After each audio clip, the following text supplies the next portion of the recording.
ادبستان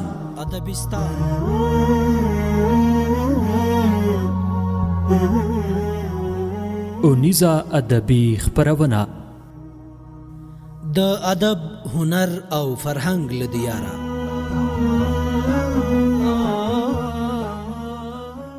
په دې خپرونه کې پر ادبي موضوعاتو سربیره مقالې، سپوږمۍ اصلي رنگ طلایی دی او نه اوبه په اوړي سړیږي او په ژمي تودیږي.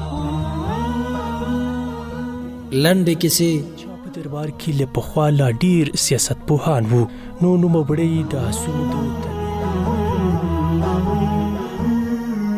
دکلمې اوښ کې می راوري په لمن کې وړم بیار لره دا ستوري ترنم او اونیز ادبي جریانونه درته خپرو. کې جسم ور کړه ویل زړه سرا ډیر شو کنا د حسن ادبي بهیر داناسته د هغه خدای بخلی شهید. دا خپرونه هر چهارشنبه د سهار په 9:30 له حریت رادیو څخه اوریدلی شئ.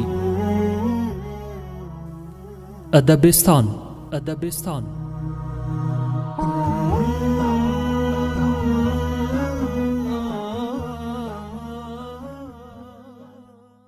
وطن بهار دی ګلو ګلزار دی، وطن بهار دی ګلو ګلزار دی، شین او زرغونو هر یو دیار دی، شین او زرغونو هر یو دیار دی. د حریت رادیو درنو اوریدونکو السلام علیکم. ستړي مشئ. د حریت رادیو د خپرونو په لړ کې د اونیزې ادبي او هنري خپرونې ادبستان وار رسیدلی. په دغه نیم ساعته ادبي خپرونه کې مو له بختمرجان بختیار سره د پیروخان د ژوند او ادبي کړنو په اړه مرکه ثبت کړې ده.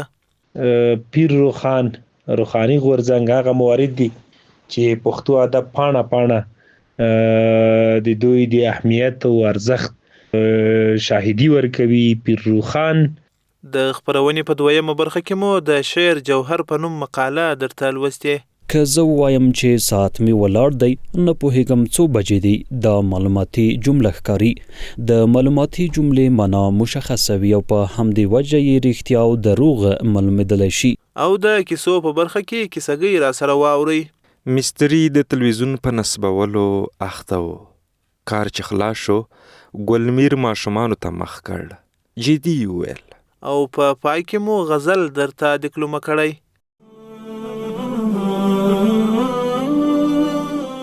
شله کار ستړی لمر تر موږ له مخه، شله کار ستړی لمر تر موږ له مخه، پرېوځي ولګوي سر تر موږ له مخه.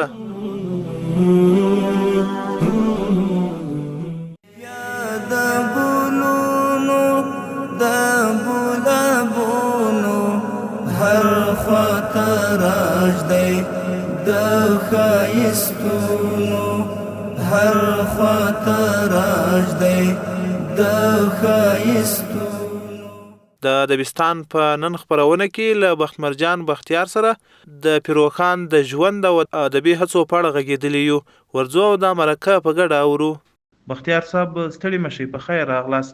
پیلې د پیروخان له تعارفه کوو. پیروخان څوک وو؟ السلام علیکم ورحمت الله. په دې هیله چې تاسو ټول به روغ او جوړ وئ. ډیره ښه موضوع ده. پیر روخاني غورځنګ هغه موارد دي چې پښتو ادب پاڼه د دوی د اهمیت او ارزښت شاهدي ورکوي. پیر روخان یوازې یو شخصیت نه و، بلکې د پښتنو په تاریخ کې یو اتل و. د پښتو ادب په برخه کې یو سرلاره، یو بنسټګر کس بلل کېږي او د تصوف او د طریقت په لارو کې یو پیرو، یو داسې کس و چې لاسونه یې نیول کېدل.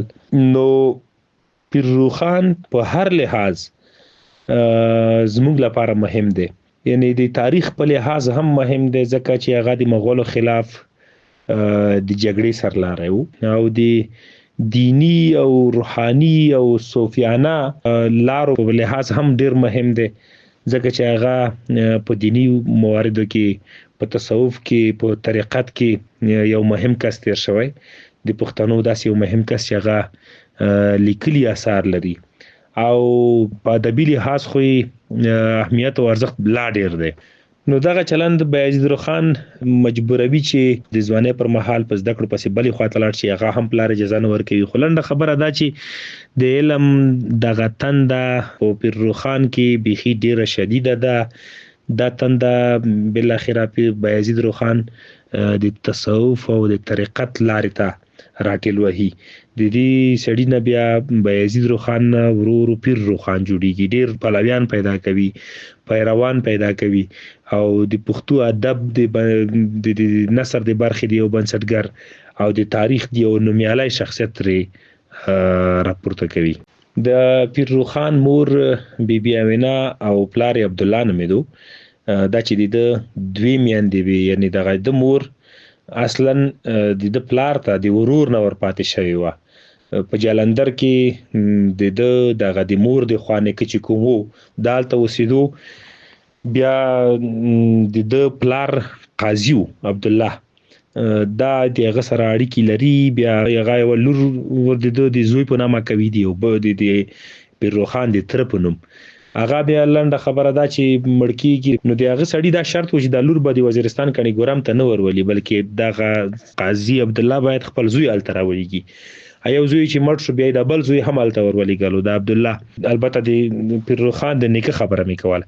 نو بیا د عبدالله هلته ورلېږي. هغه هلته د بیبي امینه سره واده کوي په جلندر کې.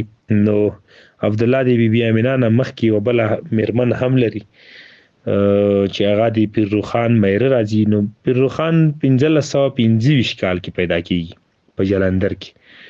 دوی بیرته هغه ته راستنېږي د وزیرستان کڼې ګورم ته، او د خپلې مور نه د بایزید خان جلا کېږي د میرې او د پلار. داسې یو چلند ته خدای جل جلاله دی ورولي چې هغې ته مونږ د میرې او د پلندر چلند وایو. نو پلار هم داسې ډیر زیات لطف او مهرباني نه ورسره کوي، او مور هم چې هغه میره وه ډیر کوشش دا کوي چې خپل هغه بل زوی چې یعقوب نومېدو هغه ته ډېرې زمینې هم مساعدې کړي، زده کړو ته هم هغه مغلیږي او د کور ډیر کارونه په بایزید خان باندې کوي.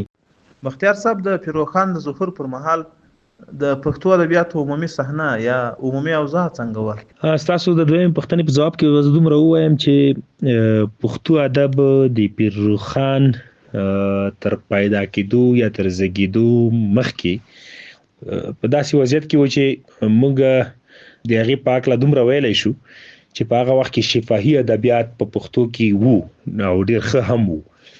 خو لیکلي اثار مونږ یوازې هغه موارد په اړه اوس خبره کولی شو کوم چې پټې خزانې مونږ ته را نقل کړي دي.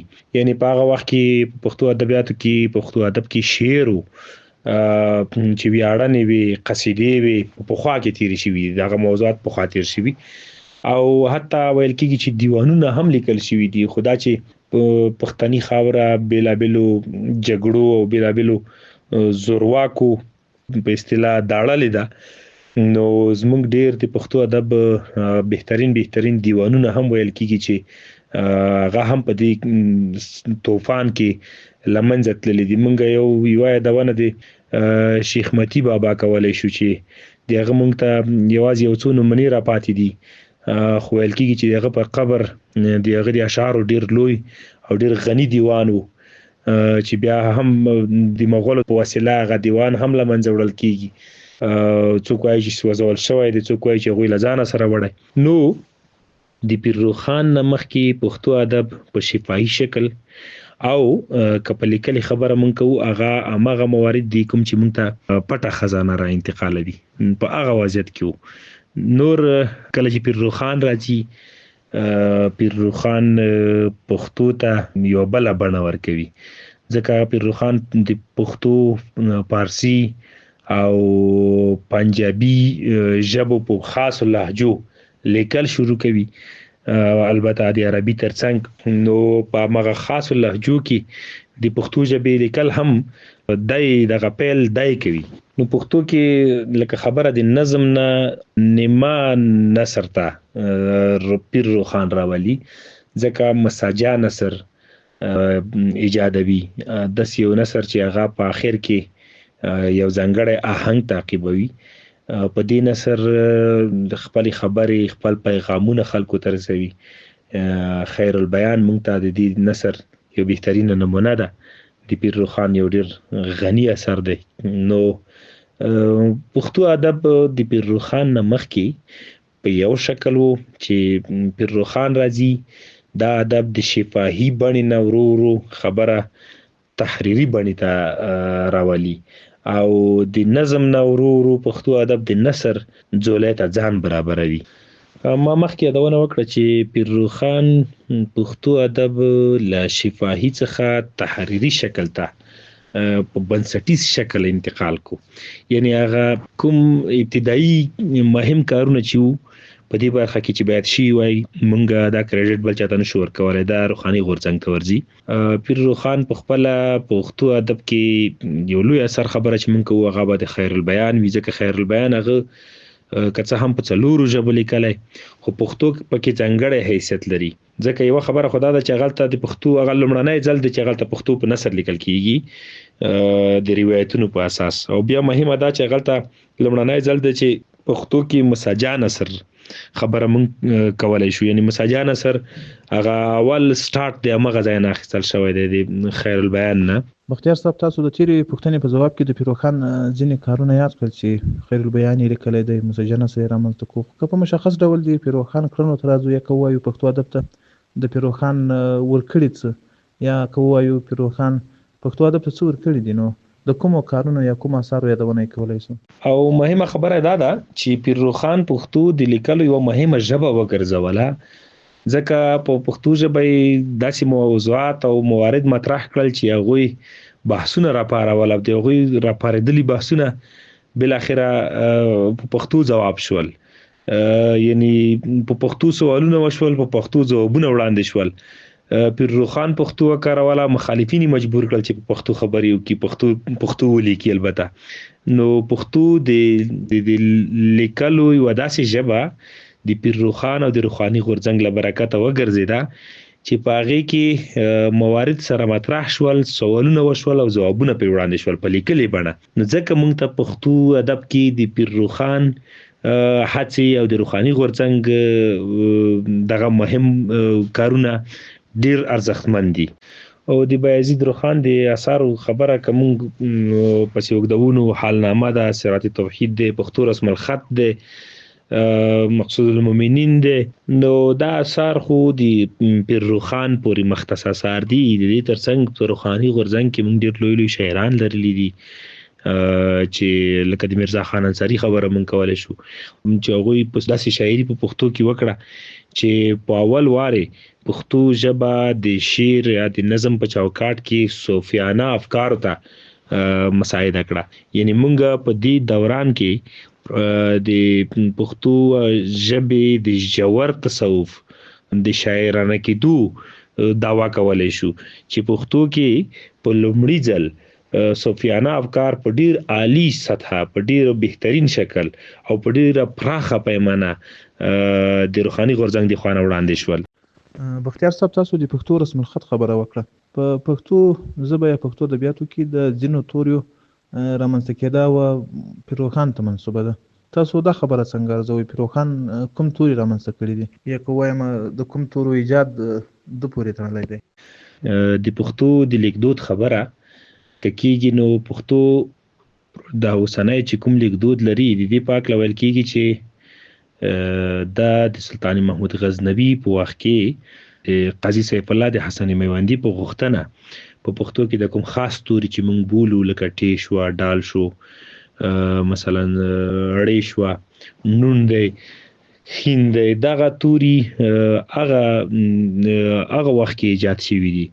او دغه کوم د غړوندي چې دي مثلا دغه موارد دغه شیان چې د نورو تورونه دغه توري جلا کوي دا پرې ور اضافه شوي دي. ځینې روایتونه دا خبره کوي. نو که دا خبره موږ منو دا منه چې د پیر روښان تقریبا 1500 کاله مخکې، یعنې د نن 1000 کاله مخکې دا کار شوی.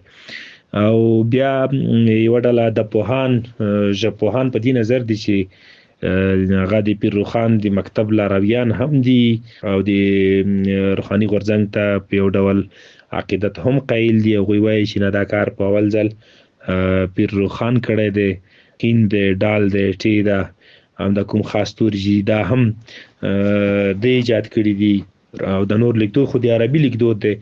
نو عربي لیکدود پښتو ته د عربي لیکدود راتګ هم داسې دی چې دا هم یو جنجالي موضوع ده، ځکه د خوشحال خان خټک نه مخکې هم داسې شواهد شته چې په پښتونخوا کې کروتی لیکدود مشهور پښتو دپاره. بیا خوشحال خان خټک هم دا خبره کوي چې یعنی دا زه هم چې دا لیکدود خبره مې تقریبا اصلاح کړې ده او پیر روخان هم داسې وایي. نو روایتونه په دې هکله ډېر بېلابېل دي او دا لیکدود خو چې د اوس پښتو پې لیکل کېږي که څه هم دا د پښتو خپل لیکدود نه دی، عربي لیکدود دی، خو زما په نظر په دې لیکدود باندې هر چا خپلې اضافونې، کمونې او سمونې کړي دي او په دې کې د دغه کوم کسان چې مونږ یاد کړل د تاریخ کومې مقطعې مونږ یادې کړي، په دې ټول مقطعو کې د هر چا کار د اهمیت او ارزښت وړ دی. زه د دې یو نه هم نه انکاري کېږم، بلکې هر چا ته خپلې وسې کار کړی. ځکه په اول ځل که موږ د لیکدود خبره کوو نو د دې نه انکار نشي کېدلی چې پیر روخان په دې برخه کې ډېر څه کړي نه وي. مساجا نصر راځي، بیا که د خوشحال خان خټک خبره کوو هغه مساجا نصر په دا بل روان نصر ته تقریبا ډېر زیات میلوي. نو دا هغه موارد دي چې دغه موضوعات یعنی مونږ ته دغه خبره راکولی شي چې مونږ د تاریخ د دې یوې مقطعې نه هم انکار نشو کولی په پښتو ادب کې د لیکدود په برخه کې، د رسم الخط په برخه کې دا ټول موضوعات مهم دي. هر چا خپله برخه اضافونې او کمونې پکې کړي دي. بختیار صاحب مننه کوم کور ودان. د وروستۍ پوښتنې په توګه به موسی جان نصر ته راسو. تاسو د پیر روخان د موسی جان نصر رامنځته کوونکی وبلو. موسی جان نصر که لږ نور هم واضح سي نو اورېدونکي به لا ښه پوه سي. موسی جان نصر څه ډول نثر دی؟ مسجع نثر اصلا هغه نثر ته وایي چې په سجع یعنی په آهنګ ولاړ وي. لکه مونږ کله چې د مسجع نثر خبره کوو دغه د پیر روخان او روحاني غورځنګ او د رسم الخط او د نثر خبره ځکه هم جنجالي ده چې په دې هکله داسې عقلاني بحث هم شته چې کله مسجع نثر لیکل کېږي نو د مسجع نثر نه مخکې باید یو وارې روان یعنی بغیر د سجع نثر موجود وي چې یو نثر بیرته د مساجا ته راشي. خو په هر صورت دا خو د یو بل جنجالي بحث دی. نو په خپله مساجا نثر دغه نثر دی چې په نثر باندې آهنګ ور اضافه کوي، نثر ته یو ډول ښکلا ورکوي. لکه د قرآن کریم د سورة الرحمن چې کوم آیاتونه دي دا ټول سجع لري. الرحمن علم القرآن وعلمه البيان الشمس والقمر بحسبان، دغه ټول په یو یعنی په یوه قافیه په یو آهنګ دي. په دې ترتیب سجع لرونکي نثر ته آهنګ لرونکي نثر ته مسجع نثر وایي. په پښتو ادب کې اول ځل دا کار پیر روخان کړی دی چې هغه په خیر البیان کې موږ ته د دې خبرو ډېرې غټې نمونې شته. خیر البیان چې کوم پښتو برخه ده هغه ټوله په سجع لرونکي نثر باندې لیکل شوی. دا کار دوی په همدې خاطر کړی هم و چې دا نثر یو خو ښکلی شي او بل دا خبرې د مفاهیم د خلکو په ذهنونو او زړونو باندې کینی. یعنی آهنګ ورسره یعنی د ژبې د نثر آهنګ دا کار وکړلی شي چې دا خبرې خلکو ته لا خوږې او لا لطیفې او لا موزونې کړي. نو هر هغه نثر چې هغه جملې په آخر کې یو واحد آهنګ تعقیب کی موزون غوندې شي یعنی نظم هم نوي نثر هم وي، دې ته موږ مسجع نثر وایو چې سجع ولري. سجع اواز او ښایسته غږ ته وایي، ښایسته آهنګ ته وایي. نو مونږ د مسجع نثر خبره د پیر روخان او د روحاني غورځنګ نه رابولو او پښتو ادب کې اولین سرلاري او اولین بنسټګر پیر روخان دی. بختیار صاحب ډیره مننه کور مو ودان چې وخت مو راکړ او له موږ سره مو مرکه ثبته. ژوند ډیره مننه تاسو نه او تاسو ټولو همکارانو نه. خدای مو آباد او ښاد لره. ژوندي اوسئ. نوی موسم دی نوی معمار دی شین او زرغونو هر یو دیار دی وطن بهار دی ګل او ګلزار وطن بهار دی ګلو ګلزار دی. د خبرونې په دغه برخه کې د شعر جوهر په نوم مقاله را سره واوري. د شعر جوهر که زه ووایم چې ساعت مې ولاړ دی نه پوهېږم څو بجې دي دا معلوماتي جمله ښکاري. د معلوماتي جملې معنا مشخصوي او په همدې وجه یې رښتیا او دروغ معلومېدلی شي. دلته ساعت مشخص دی او دا کار ممکن دی چې درېدا یا نه درېدا یې معلومه کړو. خو که زه ووایم چې ساعتونه ولاړ دي وختونه رانه ورک دي دلته خبره مشخصه نه ده. کوم ساعتونه ولې هم زمانه ولاړ دي وخت خو راځي یا تیریږي یا تیر شوی وي ورکیږي څرنګه چې خبره مشخصه نه ده نو دا امکان شته چې څو معنا به ورنه واخلو. د متکلم منظور ممکن د ټولنې په ټاپه ولاړ حالت وي، ممکن د ژوند مکرره بڼه به یادوي او شاید په یوه خاص مقصد کې نه پرمختګ ته به اشاره کوي. کله چې په وینا کې د یو مشخص معنا پر ځای د څو نام مشخصو معناو وړتیا پیدا شي د معلوماتو د لیږدولو وړتیا یې کمیږي. وینا د صدق او کذب په اطلاع له تللو وځي او دغه وخت شاید ووایو چې شاعرانه خبره ده. شاعرانه خبره د یو مشخص معنا په ځای د څو مختلفو معناو د رسولو وس لري. له بل لوري شاعرانه خبره ناشنا وي. زما یا پلانی ساعت ممکن ودرېږي دا نااشنا خبره نه ده، خو څو ساعتونه چې نه یې شمیر معلوم دی او نه یې مالکان نااشنا خبره ده. دغه راز که ووایو چې وخت مې ضایع شو، وخت نه لرم، وخت داسې دی لکه ولاړ چې وي، دا ټولې اشنا خبرې دي خو د وخت ورکېدل په معمولي ژبه کې نشته. نااشناوالی د شاعرانه ژبې بله نښه ده او درېیمه نښه یې دا ده چې د ژوند له تجربو سره یې خامخا رابطه وي، خو اکثره وخت غیر مستقیمه معنا دا چې د ژوند تجربې په غیر مستقیمه ژبه بیانوي. شاعر ګل یادوي او منظور یې معشوق وي. غیر مستقیمه ژبه د کلام په ناشنا کولو او څو مانیز کولو کې برخه لري. د شاعر خبره که د ژوند له تجربو سره رابطه ونه لري خیال پلو ته ورته کیږي او که دغه رابطه مستقیمه وي ممکن عادي خبرو ته ورته شي، تر هغو چې د شعر د ناوې د سنگار د وسایلو او د هغې د خپل جوهر او ښایست توپیر ونه کړو شعر پیژندنه به مو نیم کړې وي. شکر بیا امن او عدالت شو، حاکم نظام چې د شریعت شو، حاکم نظام چې د شریعت شو، واک دی دستورو واک د دستار دی، شین او زرغونو هر یو دیار دی. د خبرونې دغه برخه چې کیسو ته ځانګړې سوې نن مو د عصري په نوم کیسهګۍ درته چمتو کړې. عصري لنډه کیسه. مستری د تلویزیون په نصبولو اخته و. کار چې خلاص شو ګلمیر ماشومانو ته مخ کړ. جدي وویل ګورئ لاس به نه ور وړئ، څه شی به خراب کړئ. د تلویزیون په پرده صحنې اوښتلې. دا لومړۍ ورځ ډیره جالبه وه. ټول چوپ ناست وو. ماشومانو ته د ډرامې لوڅ سر، ښځې او نیمه بربنډې صحنې جالبې وې. خو څو ورځې وروسته دا هر څه عادي شول. د دې کورنۍ غړي د هندوانو په رواجونو وپوهېدل. نجونو او ماشومانو به کوښښ کاوه چې کړنې او لباس د ډرامې د هیروګانو په څیر کړي. دوی ته بوت، مندر، موړي سوځول او نورو هندي رواجونو په زړه کې هیڅ نه ورګرځول. بد یې نه ځینې راتلل. هر وخت به د اذان غږ د ډرامې په لوړ غږ کې ورک و. لمونځونه قضا کېدل او د شپې تر ناوخته ډرامو ته ناسته عادي شوه. ګلمیر ته ځان تر نورو خلکو عصري ښکارېده، خو نه پوهېده چې په خپل کور کې د تباهۍ کړکۍ خلاصه کړې.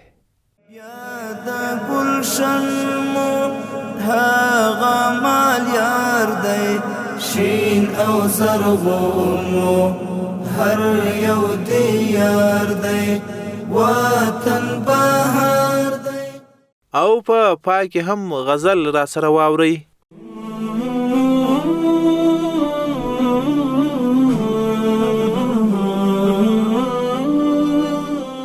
شله کار ستړی لمر تر موږ له مخه، شله کار ستړی لمر تر موږ له مخه، پرېوځي ولګوي سر تر موږ له مخه.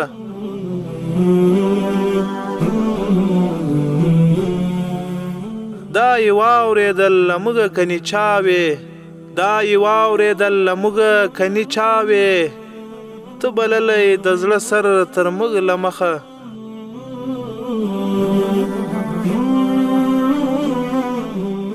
دا چې مخکې ننوځي چا په دوی کې، دا چې مخکې ننوځي چا په دوی کې، ټکولی وستا ور تر موږ له مخه.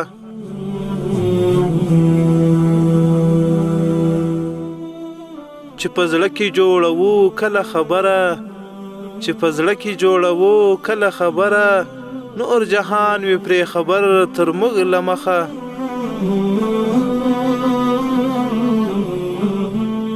کلی مخ ته هر نظر وړي درویشه، کلی مخ ته هر نظر وړي درویشه، خو ور واوړي ستا نظر تر موږ له مخه، خو ور واوړي ستا نظر تر موږ له مخه.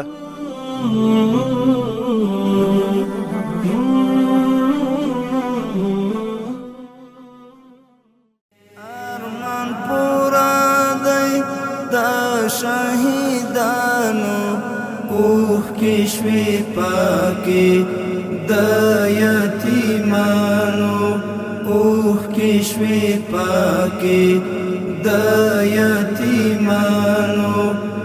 د ادبستان د دې اونۍ خپرونه پر همدې ځای پای ته رسیږي. تر بیا و بلې خپرونې مو په لوی رب سپارم. وطن بهار دی ګلو ګلزار دی، وطن بهار دی ګلو ګلزار دی، شین او زرغونو هر یو دیار دی، شین او زرغونو هر یو دیار دی.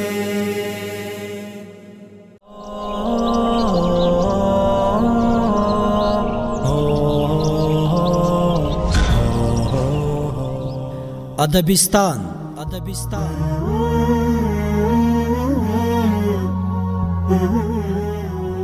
اونیزه ادبي خپرونه د ادب، هنر او فرهنګ له دیاره.